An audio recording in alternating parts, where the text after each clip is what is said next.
all that. And maybe I'll wait till I finish the story and I'll give a Jewish rabbi's take on this. Finally, after all this, who's finally going to talk? Well, we're going to have God speak. Because we've had these three friends trying to give talks, we've had Job speaking. Finally, when we get to chapter 38, we're going to have God speak, and I'll just pick out a few lines which basically gives you the answer.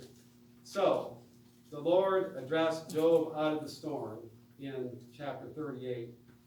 Who is this that obscures divine plans with words of ignorance? So first, we're like, who are you, a human, to talk to me, the divine? Right? And in verse 8, so Job, you've got all these things to question about me. Right, here I got some questions for you. Who decided where the ocean ended and the land began? Do you have anything to do with that? And there's all kinds of examples in there. Did you decide how high an eagle could fly? How fast a deer can run? All kinds of examples like that. How high a goat can go up in the mountains. Do you have anything to do with any of that? And anyway, we can kind of all think that maybe sometimes too, but maybe when we question God, God could probably answer us that way. Chapter 40. Will you have arguing with the Almighty by the critic? Let the one who would correct God give answer. I mean, we all thought we'd probably do a better job than God sometimes. I mean, think about what's going on in Ukraine now. I'd say, God, if I were God, I'd do something about that. So that's an example of Job for today. Anyway, we finally get, who are we to question? So the author saying, who do we question God? What do we have to do with anything as far? So basically, what's his answer at the end? How can a human question God? The difference between God and humans is just so great, it doesn't pay. So after God finally finishes speaking, Job gets to give a little bit of a response, chapter 42.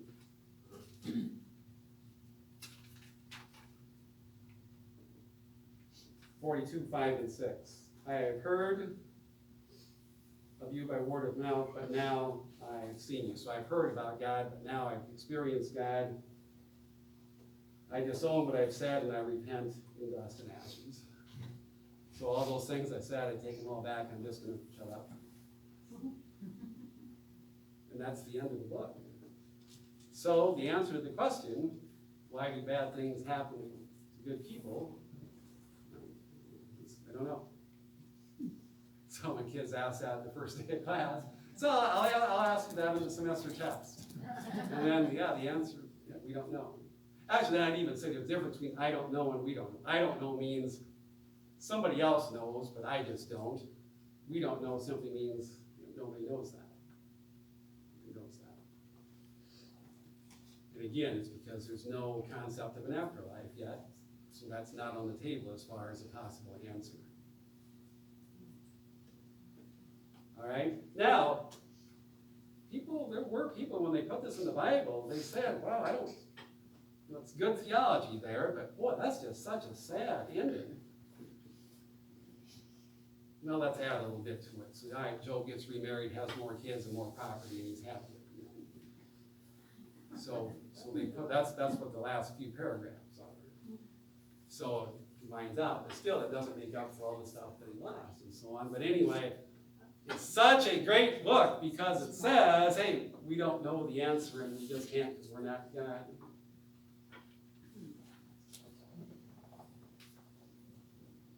Anyway, I did read a book called When, not Why, but When Bad Things Happen to Good People, written by a Jewish rabbi.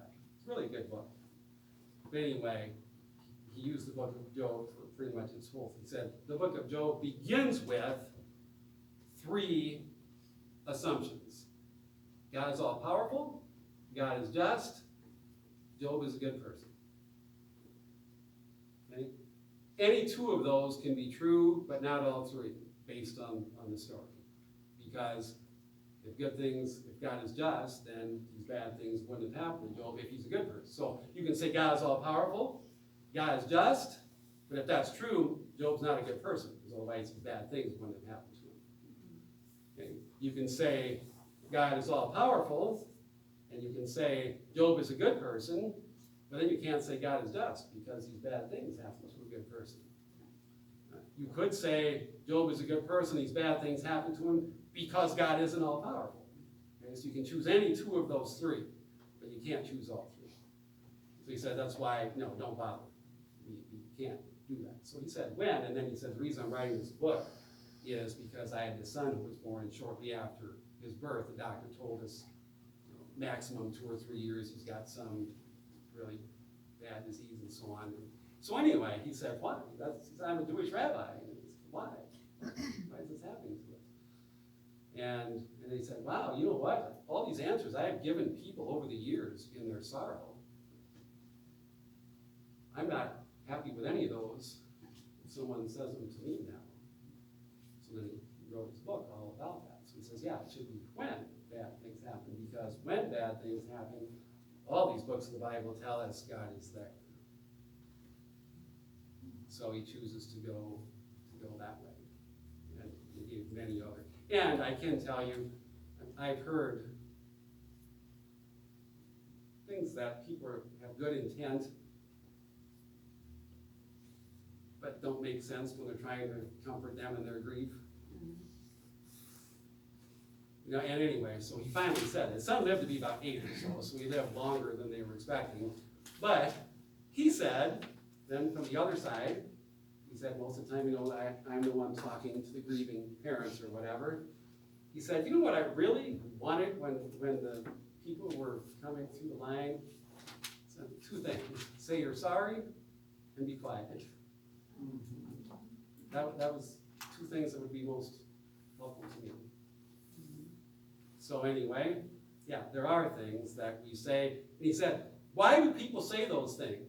Well, they're trying to explain God. Hey, what Job tells us, we can't explain God. And secondly, God doesn't need to be defended. So, and thirdly, the person's probably not going to remember what you're saying anyway. So, just be there, say that you're sorry, and that's it. Well, sometimes people don't reach out because they're afraid of saying wrong. Yeah.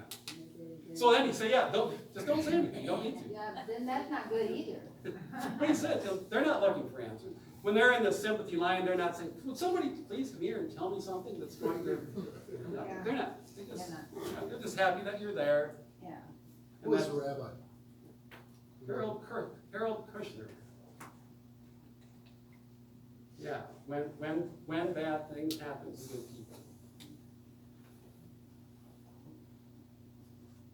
And he did say, if you have to give up one of those first, I'll believe God is just.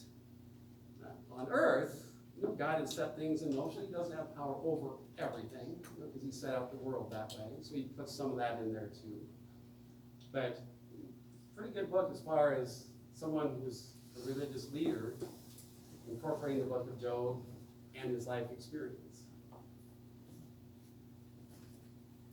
So Ecclesiastes and Job are sad books.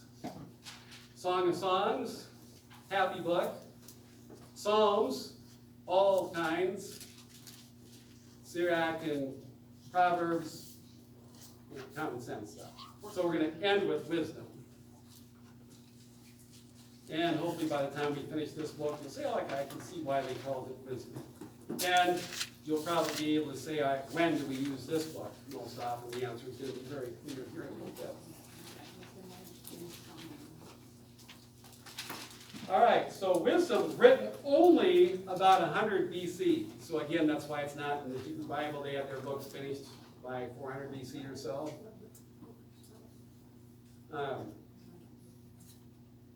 So now we're going to start hearing some different things.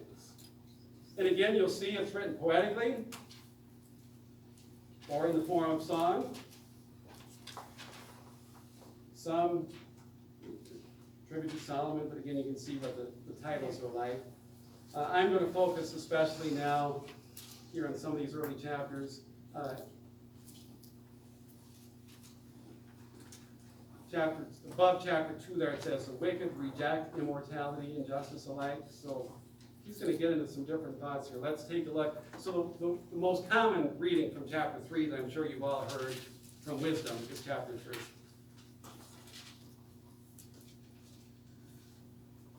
You just tell me, when have you heard that? Yeah. That's the most common funeral reading. So remember, this is 700 years after Ecclesiastes, 700 years at least after Job. So we've done a lot of theological development here in between time. And now the author is saying something very simple. If you're wondering about suffering, you're worried about death, hey, listen, the souls of the just are in the hand of God, and no torment touches them. Foolish people thought they were dead. Remember, foolish, the opposite of wise? But they are in peace. Your hope is full of immortality. So, and even some Greek influence here, we have the belief of a soul that lives beyond the body. That belief is not there in Job, it's not there in Ecclesiastes, it's not there in most of the Old Testament. But that's why, when Jesus is around, that's a major debate among the Jews. Pharisees saying, yeah, I think there's a life after this. Sadducees saying, no, I don't think there is. Well, the only way to show it one way or the other is, we don't know unless somebody would happen to die and Jesus would come back. So that's what Jesus did. But this is still a century before Jesus. But this author has come along and says, no, soul lives on.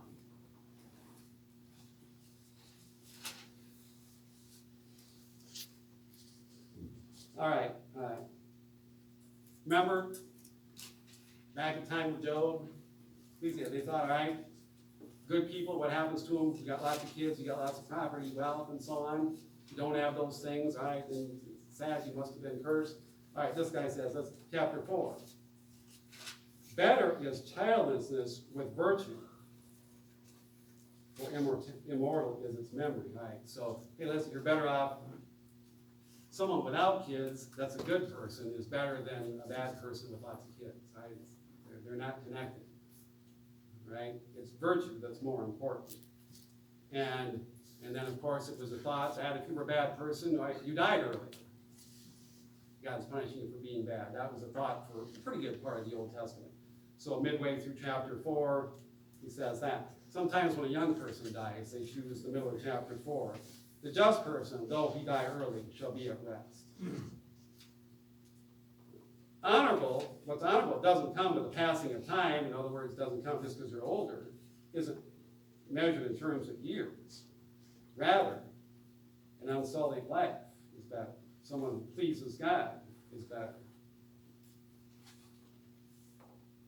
So you can tell this book is later than the other ones because it's giving us an answer to so many of these other things. It's telling us, like, we're getting some answers here.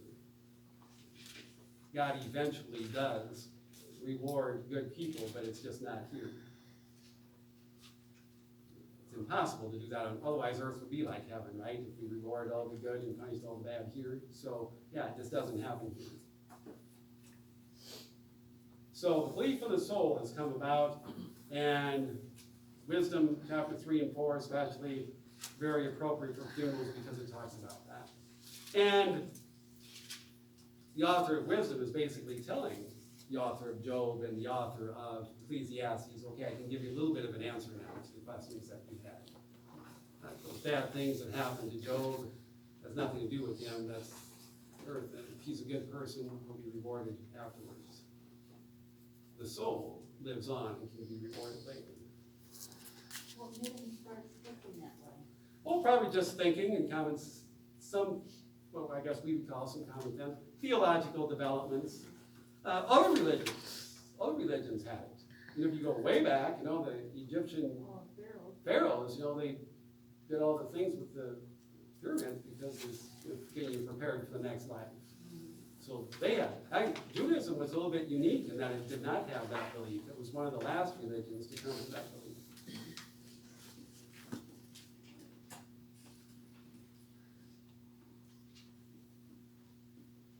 All right, so again, yeah, poetically written, but giving us some answer there about the ultimate, the ultimate time of separation.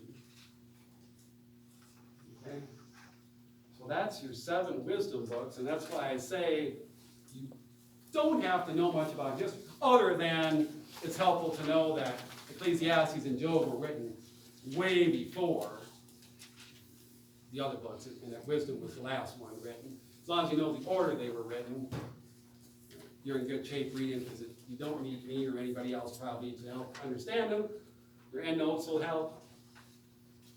But a lot of them appeal to you can use your brain and figure out the meaning of them.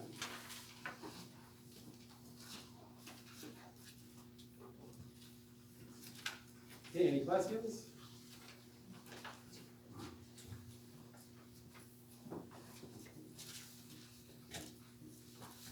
I'm just gonna make a comment reading this.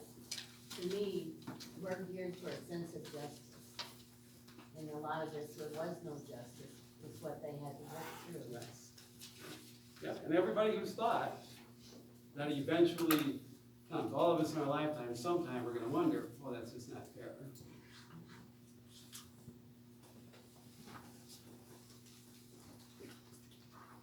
And we think that in our life. Sometimes I really feel bad when I complain about something. Now, being a history major, I'll say, God, 1/3 of the people in Europe died in Black Death, and I'm complaining because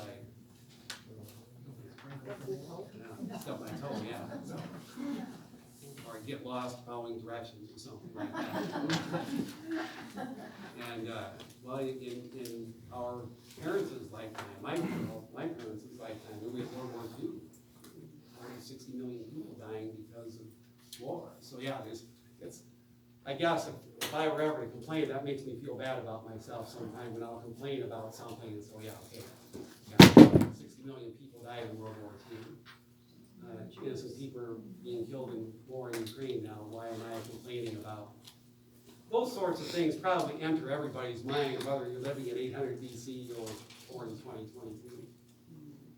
So we just call those theological developments. You start thinking and these things make more sense. The one thing that we have in our faith is that we believe that these prophets did receive communication with God, and when you look at the prophets, well, their words do make so much more sense than everybody else's.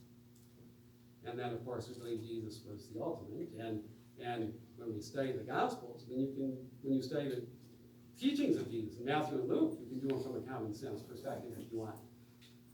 People who are non-religious like Jesus' teachings. And then you get the theological background. But a lot of it's just thinking and development. Thinking and development. If you go to the book of Daniel, find that one. That's just because I'm going to point out one verse for you before we go.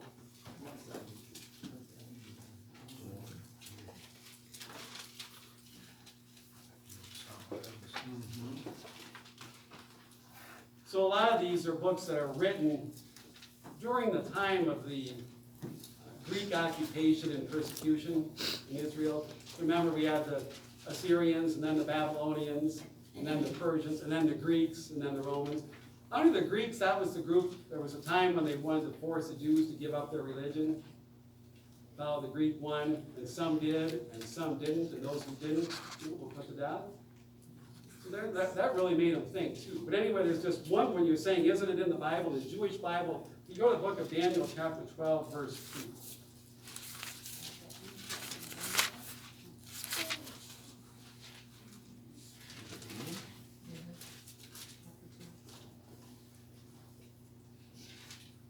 Chapter 12, verse 2.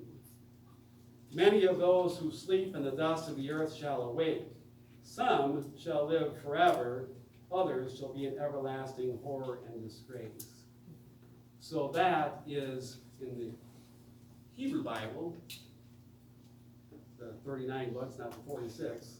That's one of the main places it's mentioned in there about saying, yeah, some will rise. The just will rise to everlasting life. So, all right.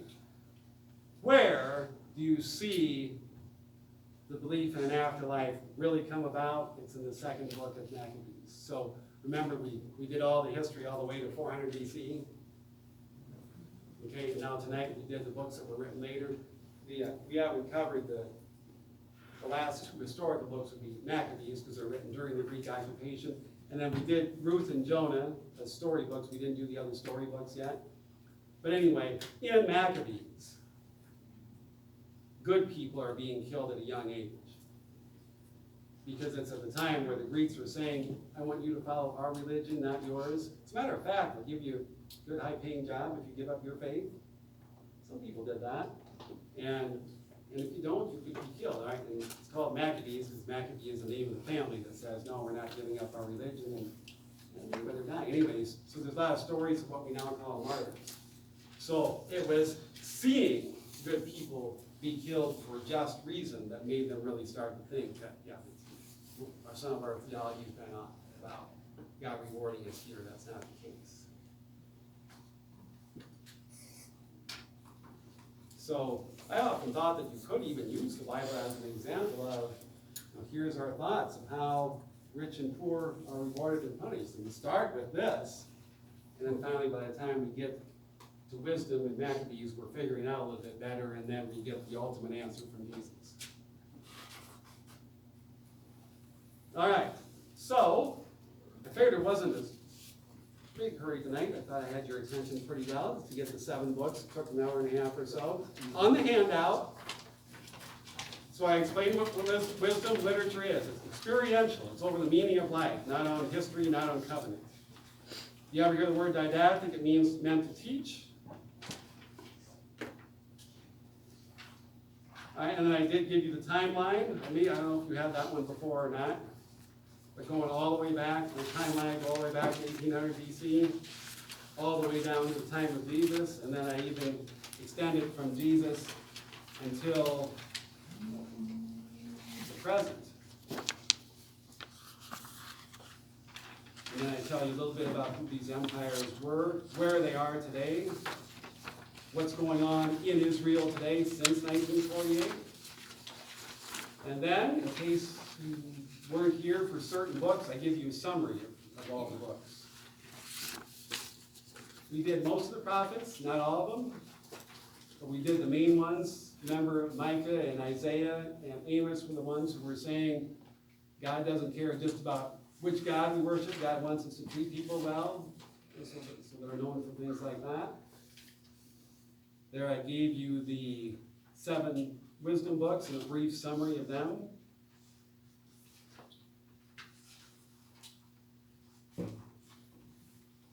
Storybooks: Tobit, Judith, Esther, Ruth, Jonah, Daniel. So those, we've done Ruth and Jonah, so I guess the next time we can do Tobit, Judith, Esther, and Daniel.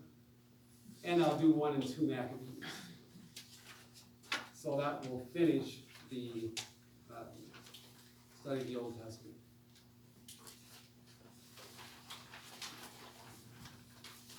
So anyway, tonight hopefully was a learning one, and that was not hard on the brain, not a lot of names or dates to remember, and not bad things happening, but instead a lot of thinking going on.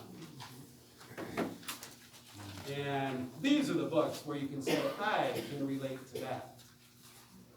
I can understand that. I can sit down and read this. So yeah, for spiritual reading, these probably be 7 good books. All right, are we off, Diane? Go ahead and